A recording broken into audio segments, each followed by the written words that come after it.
जागो युवा जागो, अभी नहीं तो कभी नहीं। जी, कहा जाता है कि युवा देश का भविष्य होता है, लेकिन आज युवाओं के साथ खिलवाड़ हो रहा है, आज युवाओं पर अत्याचार हो रहा है, आज युवाओं के लिए कोई बोलने वाला नहीं, कोई सुनने वाला नहीं।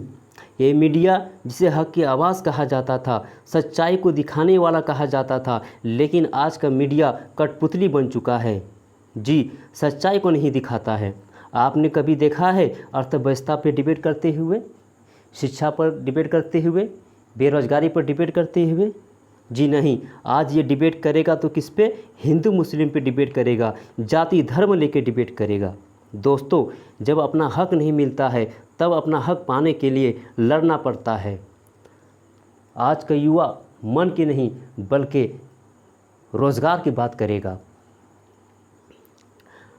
आज हमारे गवर्नमेंट का ये हाल हो चुका है कि एग्ज़ाम नहीं करा पा रहा है। एग्ज़ाम तो दूर, जो एग्ज़ाम हो चुका है उसका भी रिज़ल्ट नहीं क्लियर करा पा रहा है।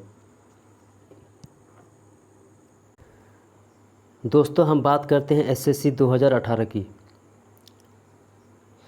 4 मई 2018 को नोटिफिकेशन निकलता है, 5 मई 2018 को अप्लाई शुरू होता है, 4 जून 2019 को पेरे का एग्ज़ाम होता है। तो आप सोच सकते हैं कि 1 साल के बाद एग्ज़ाम हो रहा है। चलो, कम से कम पेरे का एग्ज़ाम तो हो गया। आगे 11 सितंबर 2019 को मेंस का एग्ज़ाम होता है। 29 अगस्त 2019 को डिस्क्रिप्टिव भी हो जाता है, लेकिन रिज़ल्ट अभी तक क्लियर नहीं हुआ है और रिज़ल्ट भगवान के भरोसे छोड़ दिया है। यही नहीं दोस्तों, आगे हम बात करते हैं एनटीपीसी और ग्रुप डी की। 1 मार्च 2019 को इसका नोटिफिकेशन निकलता है, जिसमें 2.5 करोड़ स्टूडेंट फॉर्म फिलअप करता है, जिसमें से जनरल और ओबीसी को 500 रुपये, एसटी एससी को 250 रुपये करके लगता है। लेकिन इसके भी एग्ज़ाम का कोई अता पता नहीं है।